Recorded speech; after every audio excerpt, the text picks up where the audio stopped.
Hello, my dear friend. I wish you a good night's sleep while I tell you about an interesting topic from medieval history. Although many people undeservedly demonize this era, you are still lucky to live in a different time.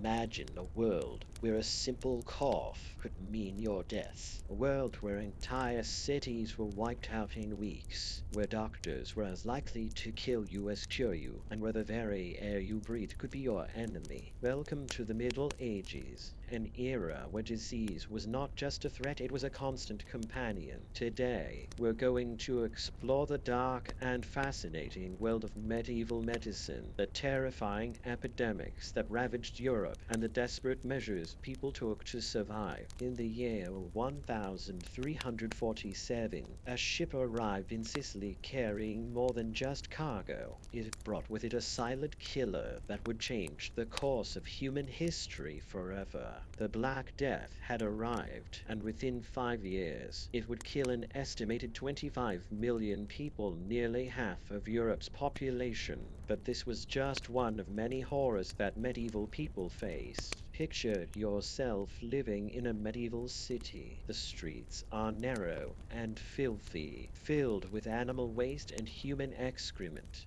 There's no running water, no sewage system, and no understanding of germs or hygiene. Disease thrived in these conditions, spreading like wildfire through overcrowded towns and villages. The most feared diseases of the time were not just one or two, they were many. The Black Death was perhaps the most infamous, but there were also leprosy, typhoid, smallpox, and a host of other illnesses that plagued medieval society. Each one had its own horrific symptoms and its own gruesome way of claiming lives. Leprosy, for example, was a particularly cruel disease. It didn't kill quickly, but instead slowly ate away at its victims, causing their skin to rot and their limbs to wither. Those who contracted it were often forced into leper colonies, isolated from society, left to fend for themselves. But how did medieval people understand these diseases? They didn't have microscopes or knowledge of bacteria. Instead, they relied on ancient theories that seemed to make sense at the time.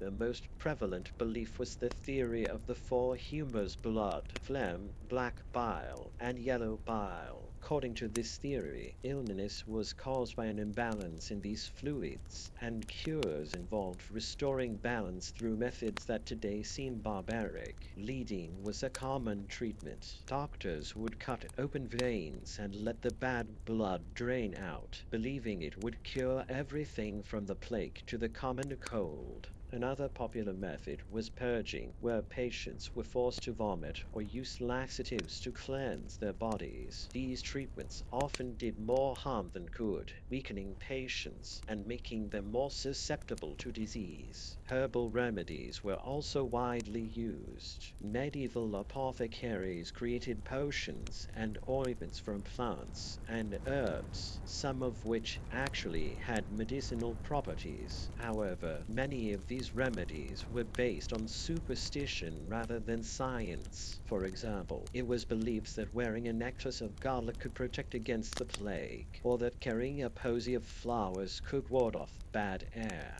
The most terrifying aspect of medieval disease was its unpredictability. One day you could be healthy, and the next you could be writhing in agony, covered in boils and feverish. There was no way to predict who would fall ill or when, and no reliable way to treat it once it had taken hold. The Black Death was perhaps the most devastating of all medieval epidemics. It was caused by the bacterium Yersinia pestis, which was spread by fleas on rats. The symptoms were gruesome fever, vomiting, and the appearance of large, painful swellings called buboes. These swellings would turn black, giving the disease its name. The plague didn't just kill people, it changed society forever. It led to labor shortages, economic upheaval, and a complete rethinking of the social order. People began to question their faith and their leaders, and the church's authority was severely weakened. But amidst all this horror, there were moments of bravery and innovation. Some doctors risked their lives to treat the sick, knowing full well they might contract the disease themselves. They developed new methods of quarantine and isolation, laying the groundwork for modern public health practices. One of the most fascinating aspects of medieval medicine was the role of religion. The church was the dominant institution of the time, and its influence extended to every aspect of life, including healthcare. Monasteries became centers of medical knowledge, where monks copied ancient texts and developed their own remedies. However, the church's teachings often conflicted with scientific progress. The belief that disease was a punishment from God led many to believe that suffering was a necessary part of life. This mindset hindered the understanding and identification of the source of illness, as it was assumed that such suffering was expected. As the plague ravaged through Europe, people were forced to come up with desperate measures to survive. One of the most ingenious solutions came from Venice, where authorities implemented the first ever quarantine system. Ships arriving in the harbor were required to wait 40 days before docking, a period known as quarantagioni, which gave birth to the modern word quarantine. Imagine living in a city where every day brought new horrors. Streets were filled with the stench of decay, and the sound of church bells tolling for the dead became a constant reminder of mortality. In Milan, a strict protocol was established. If someone fell ill, their entire household was sealed inside the home, marked with a cross, and left to fend for themselves. The methods of treatment were as varied as they were bizarre. Physicians donned elaborate bird-like masks filled with herbs and spices, believing that foul odors carried disease. They performed bloodletting, applied leeches, and even used mercury as a cure, often making the situation worse rather than better. But amidst the chaos, some remarkable innovations emerged. Monasteries became centers of medical knowledge, where monks meticulously recorded symptoms, treatments, and outcomes. They developed rudimentary forms of epidemiology, tracking how diseases spread and trying to understand their patterns. One of the most fascinating aspects of this period was the development of public health measures. Cities began implementing basic sanitation practices, though they were often too little too late. Streets were cleaned, though not nearly enough to combat the filth that bred disease. The concept of isolation was born, though it was often applied with brutal efficiency. Entire families were locked in their homes to die rather than risk spreading the disease further. In Geneva, the punishment for breaking quarantine was particularly harsh. Violators were burned alive in their homes. In Marseille, ships suspected of carrying disease were set ablaze without mercy. These drastic measures, all cruel, reflected a desperate attempt to control the uncontrollable. The psychological toll on society was immense. People turned on each other, blaming minorities and outsiders for the plague. Jewish communities were particularly targeted, accused of poisoning wells and spreading the disease, a horrific example of how fear can turn into hatred. Yet, even in the darkest times, humanity showed remarkable resilience. Communities came together to care for the sick. Volunteers risked their lives to bring food to quarantined homes, and some physicians chose to stay and treat patients despite the mortal danger. The most significant development, perhaps, was the concept of contagion. While medieval doctors didn't understand germs, they began to grasp that diseases could be transmitted from person to person. This realization would lay the foundation for modern epidemiology. As the plague receded, Europe was forever changed. The surviving population demanded better living conditions, better medical care, and more effective ways to prevent disease. The lessons learned during these dark times would shape public health policies for centuries to come. The next chapter in this story is one of slow progress, and gradual understanding, but that's a tale for another time. If you're fascinated by how history shapes our present, subscribe for more deep dives into the past and the lessons it holds for us today. As the dust settled on the ravaged cities of Europe, a new era of medical thinking began to emerge. The old ways of understanding disease were being challenged, and a new generation of thinkers was beginning to question the established beliefs about how illness spread. One of the most significant developments was the rise of two opposing schools of thought, the miasmatists and the contagionists. The miasmatists believed that diseases were caused by bad air or miasmalous poisonous vapors that filled the atmosphere.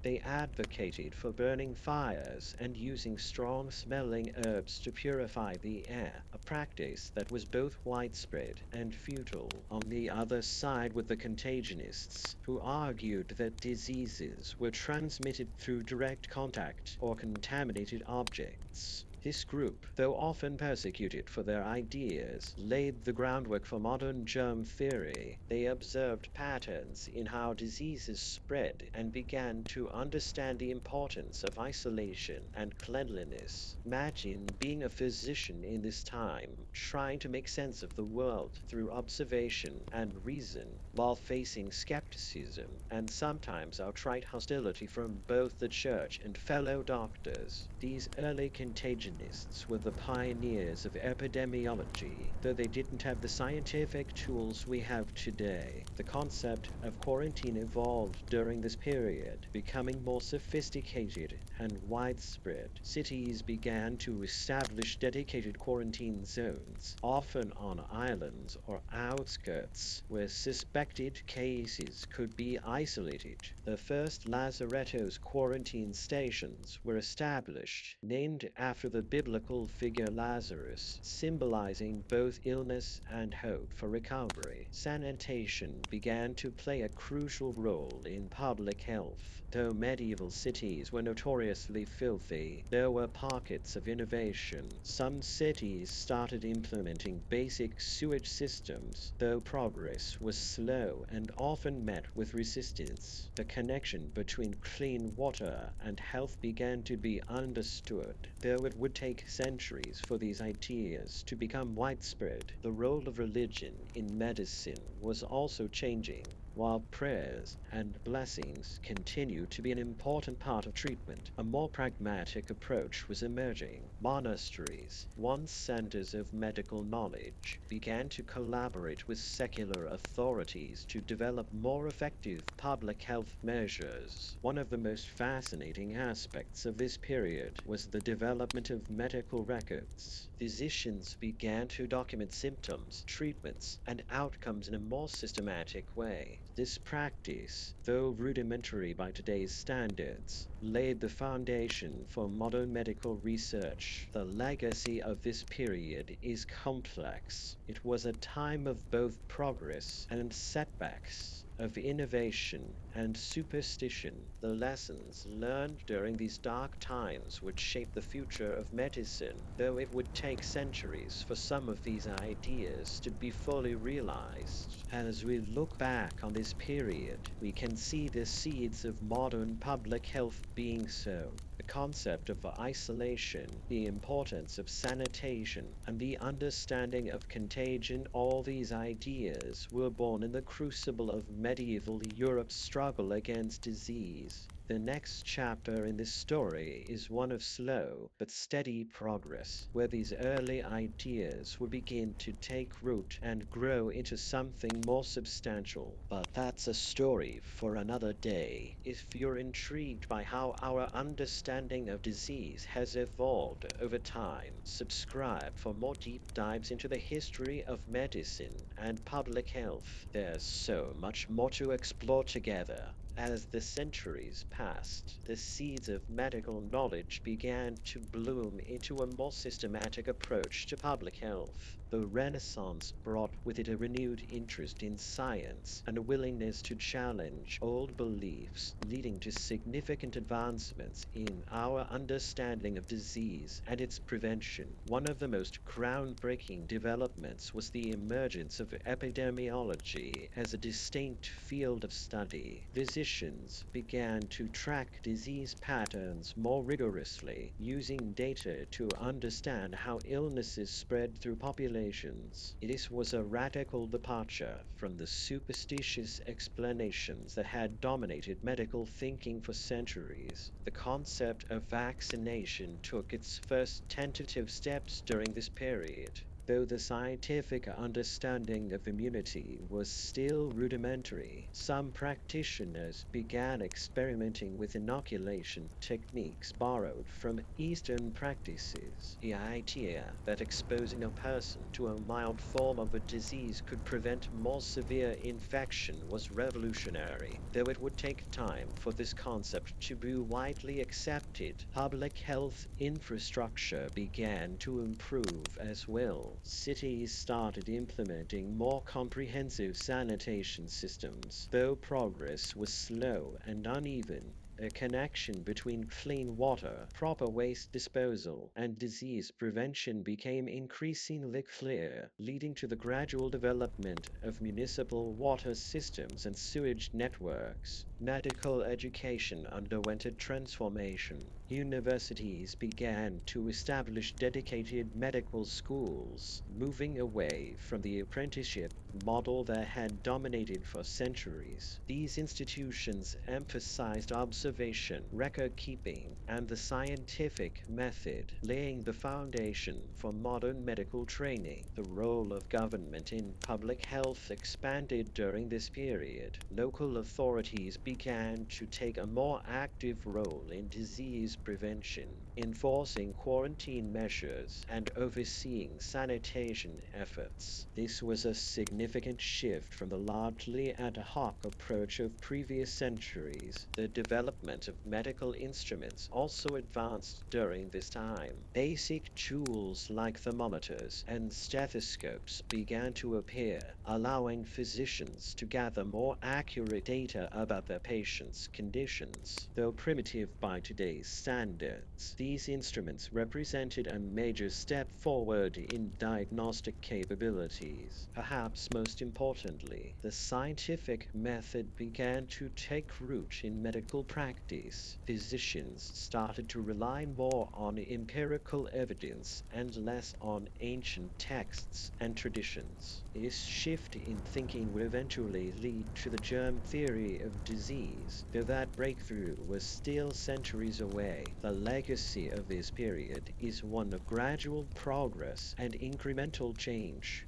While the pace of advancement may seem slow by modern standards, it represented a significant departure from the superstitious and often ineffective practices of earlier centuries. This era also saw the emergence of medical journals and professional organizations, creating networks for sharing knowledge and best practices. Though communication was slow and limited by the technology of the time, these early efforts laid the groundwork for the global medical community we know today. As we look back on this period, we can see the foundations of modern public health being established. The emphasis on data collection, the importance of sanitation, and the growing role of government in health matters, all these elements would become cornerstones of public health policy in the centuries to come. The next chapter in this story would bring even more dramatic changes, as scientific understanding advanced and new technologies transformed our approach to disease prevention and treatment. But that is a tale of a different era, one where the seeds seeds planted in these centuries would finally begin to bear fruit on a global scale. The 19th century marked a revolutionary period in the history of public health as scientific discoveries began to transform our understanding of disease and its prevention. This era witnessed the birth of modern epidemiology and the establishment of public health as a formal discipline. One of the most significant breakthroughs came with the development of germ theory. Louis Pasteur's groundbreaking work in microbiology proved that microorganisms caused disease, fundamentally changing how medicine approached illness prevention. This discovery led to a paradigm shift in public health practices and policies. Sanitation became a top priority for governments around the world. Cities invested heavily in modern sewage systems, clean water infrastructure, and waste management. The Great Stink of London in 1858 catalyzed major improvements in urban sanitation, leading to the creation of comprehensive sewage networks that set new standards for public health infrastructure. Vaccination programs expanded dramatically during this period, building on Edward Jenner's pioneering work with smallpox. Scientists developed vaccines for other deadly diseases. The concept of herd immunity began to emerge, transforming vaccination from an individual choice into a public health strategy. Public health organizations took shape on a national level. The establishment of health departments and boards of health became commonplace, marking the beginning of systematic approaches to disease control and prevention. These institutions collected data, tracked outbreaks, and implemented preventive measures on a large scale. Nutrition science made significant strides during this time. Researchers began to understand the link between diet and health, leading to improved public awareness about nutrition and food safety. This era also saw the beginnings of food regulation and quality control. Industrial health became a new focus as urbanization and industrialization accelerated. Workplace safety regulations emerged in response to dangerous working conditions, laying the foundation for modern occupational health standards. Statistics and data collection became essential tools in public health. The development of more sophisticated methods for tracking disease patterns allowed for more effective prevention strategies. Epidemiologists began to use data to predict outbreaks and evaluate the effectiveness of public health interventions. International cooperation in public health also began to take shape. The first international sanitary conferences were held to address global health issues, marking the beginning of international collaboration in disease prevention. Perhaps most importantly, this period saw the professionalization of public health. Training programs were established, and public health became a recognized field of study. The first schools of public health opened their doors, preparing a new generation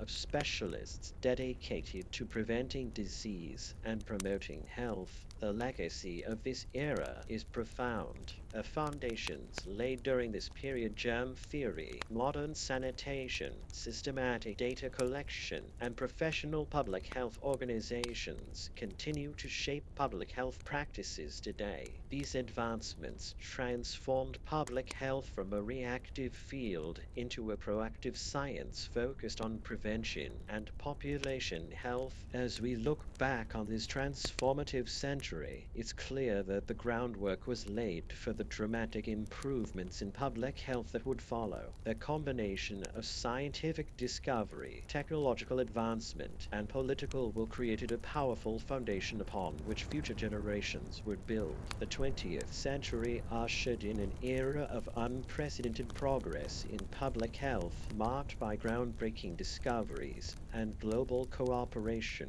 This period saw public health evolve from a reactive discipline into a proactive, science-driven field focused on prevention and population health. Medical science made remarkable strides. The discovery of antibiotics revolutionized disease treatment and prevention. Penicillin, discovered by Alexander Fleming, transformed the way infections were managed, saving countless lives and becoming a cornerstone of modern medicine. Vaccination programs expanded dramatically. Mass immunization campaigns led to the eradication of smallpox, the first disease to be eliminated through human effort. Polio vaccination programs significantly reduced the incidence of this debilitating disease worldwide. Public health infrastructure became more sophisticated. National health systems were established in many countries, providing comprehensive health care services to populations. Health insurance programs and universal health care models emerged, aiming to make medical care accessible to all. Environmental health became a major focus. Regulations were implemented to control air and water pollution,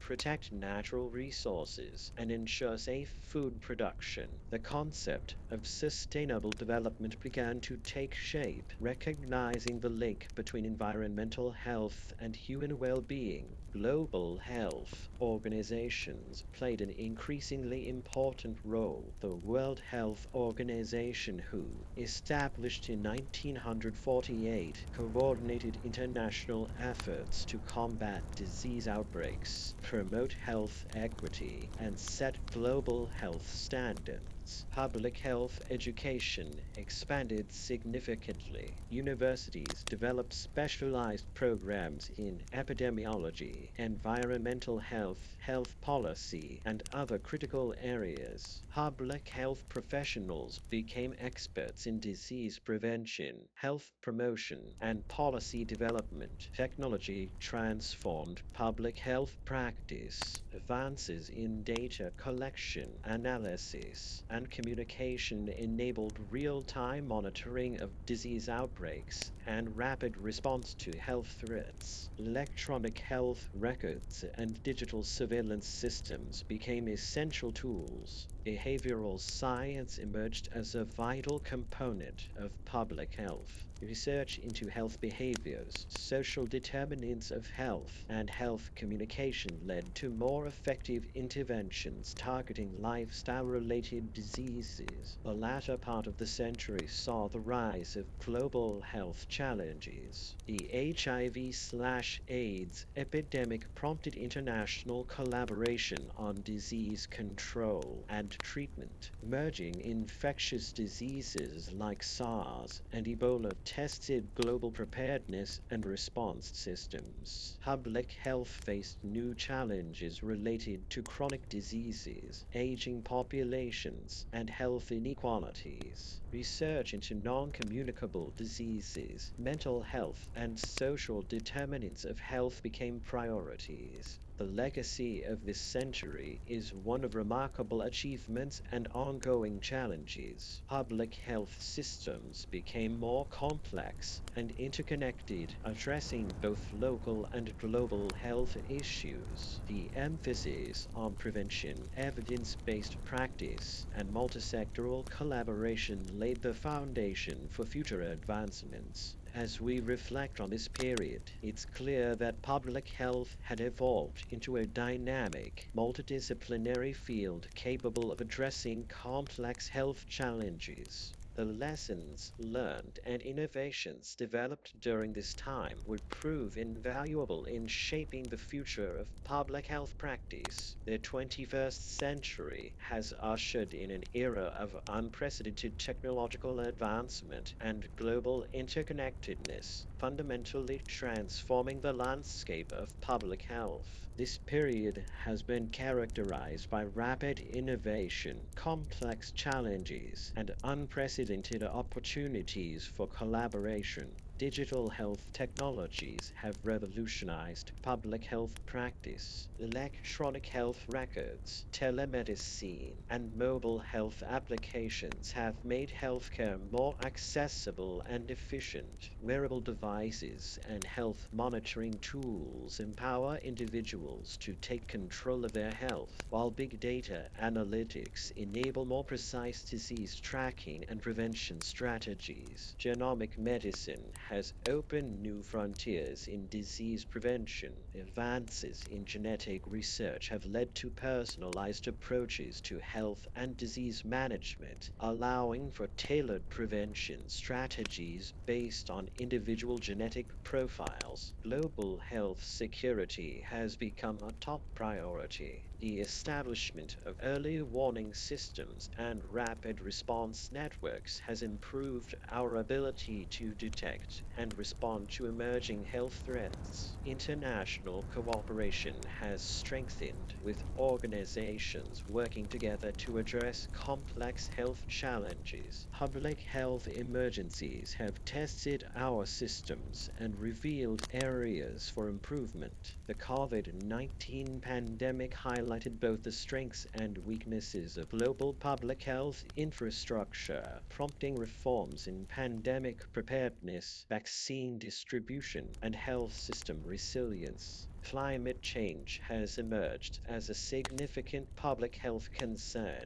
Rising temperatures, extreme weather events, and environmental degradation have impacted health outcomes worldwide, necessitating new approaches to health protection and disease prevention. Health equity has become a central focus. Efforts to address social determinants of health, reduce health disparities, and ensure equitable access to healthcare services have gained momentum. Recognizing that health is influenced by a complex interplay of social, economic, and environmental factors, artificial intelligence and machine learning are transforming public health research and practice. These technologies enable more accurate disease prediction, efficient resource allocation, and targeted public health interventions. Public engagement and health communication have evolved significantly. Social media and digital platforms have transformed how health information is shared and how public health campaigns are conducted, making it possible to reach broader audiences more quickly. The future of public health lies in continued innovation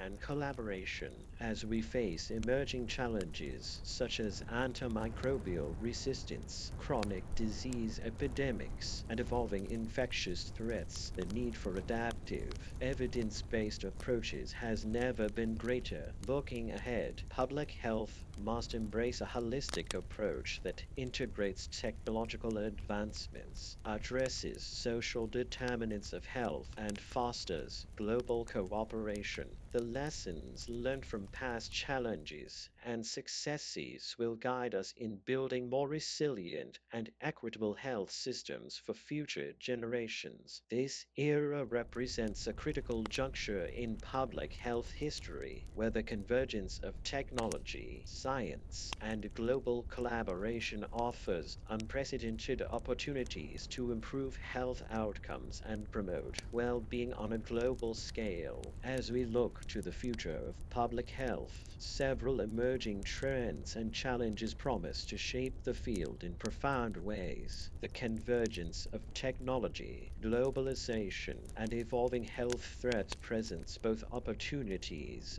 and obstacles for public health practitioners. Digital transformation continues to accelerate, with artificial intelligence, machine learning, and big data analytics becoming integral to disease surveillance, prediction, and response. The Internet of Things, IoT, and wearable technology offer new ways to monitor health metrics in real time, enabling more personalized prevention strategies. Global health security remains a critical concern, with pandemics, antimicrobial resistance, and climate change-related health impacts requiring coordinated international responses. The concept of One Health recognizing the interconnectedness of human, animal, and environmental health is gaining prominence. Health equity will remain a central focus as disparities in health outcomes continue to persist across different populations. Addressing social determinants of health, improving access to care, and promoting health literacy will be essential for creating more equitable health systems. Personalized medicine is evolving rapidly with advances in genomics and precision health offering new possibilities for disease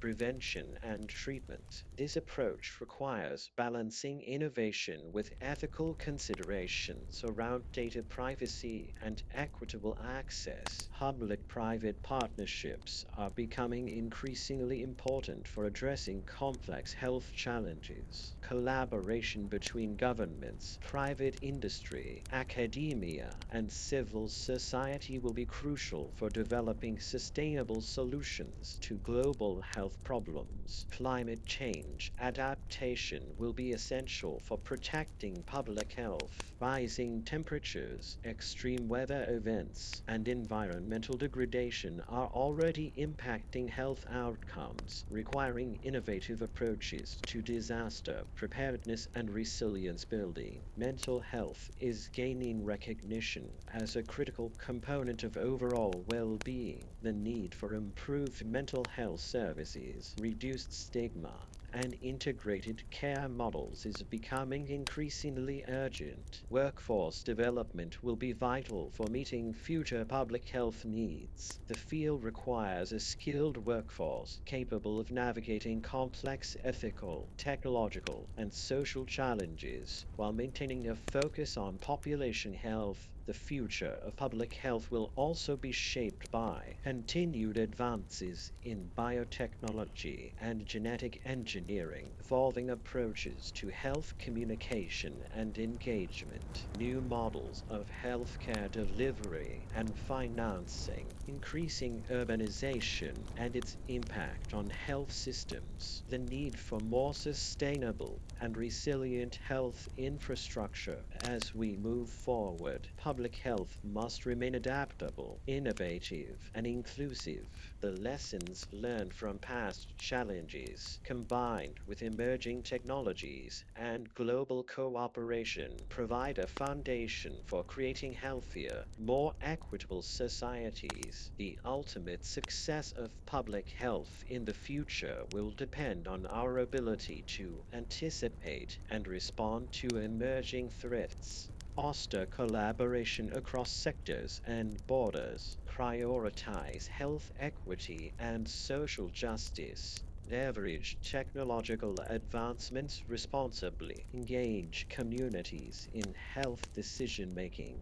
In this era of rapid change, public health professionals must remain committed to their core mission, protecting and promoting the health of populations through prevention, education, and advocacy. In conclusion, the evolution of public health represents a remarkable journey of human progress and resilience. From ancient practices to modern innovations, each era has contributed to shaping the field into what it is today, a dynamic, multidisciplinary discipline dedicated to protecting and promoting global health. Reflecting on this journey, several key themes emerge. Continuous adaptation has been essential for public health to respond to evolving threats and challenges. Scientific advancement has consistently pushed the boundaries of what is possible in disease prevention and health promotion.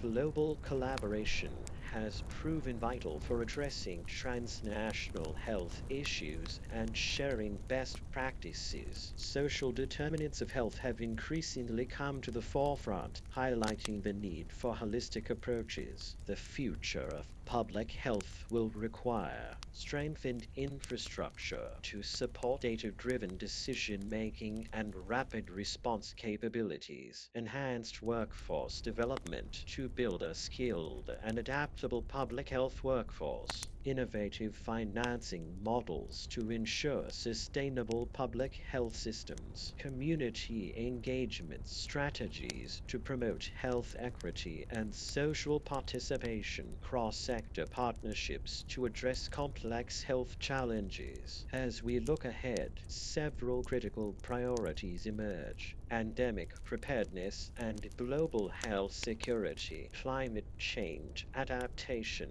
and environmental health protection, health equity and social justice, digital health integration and data privacy, antimicrobial resistance mitigation, mental health promotion and support. The ultimate success of public health will depend on our ability to anticipate emerging threats and trends, innovate in response to new challenges, collaborate across sectors and borders, advocate for health equity and social justice, empower communities to take control of their health. Public health has come a long way, but the journey is far from over. The challenges ahead are significant, but so are the opportunities for positive change. By building on past successes, learning from past failures, and embracing innovation, we can create a healthier,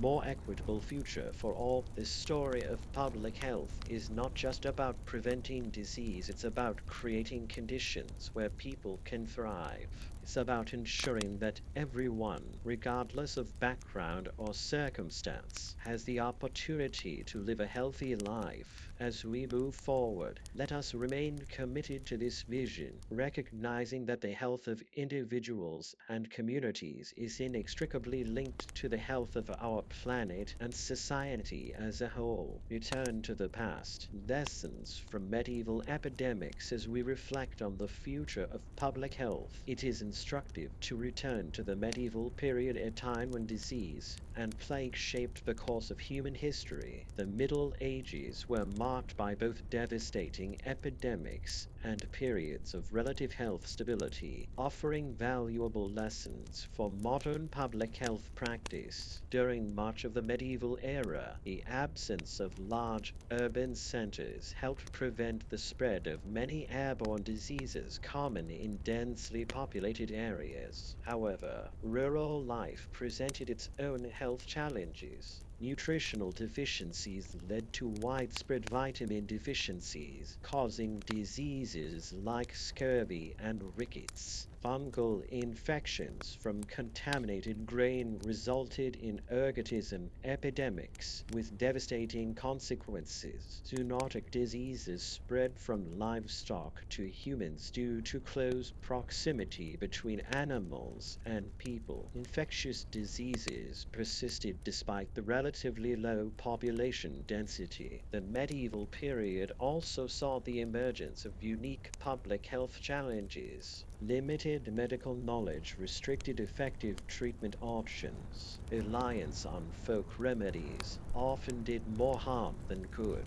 Lack of formal healthcare infrastructure left most populations vulnerable. Social responses to disease were often based on superstition rather than science. However, medieval societies also demonstrated remarkable resilience and adaptation. Community responses to disease outbreaks showed early forms of public health intervention. Quarantine measures were implemented in port cities to prevent disease spread. Isolation practices for contagious diseases laid the groundwork for modern infection control. Sanitary reforms emerged in response to epidemic threats. The lessons from medieval public health are particularly relevant today. Early detection of disease outbreaks is critical for effective response. Community cooperation is essential for managing health crises. Evidence-based practices should guide public health interventions. Infrastructure investments in healthcare systems are vital for population health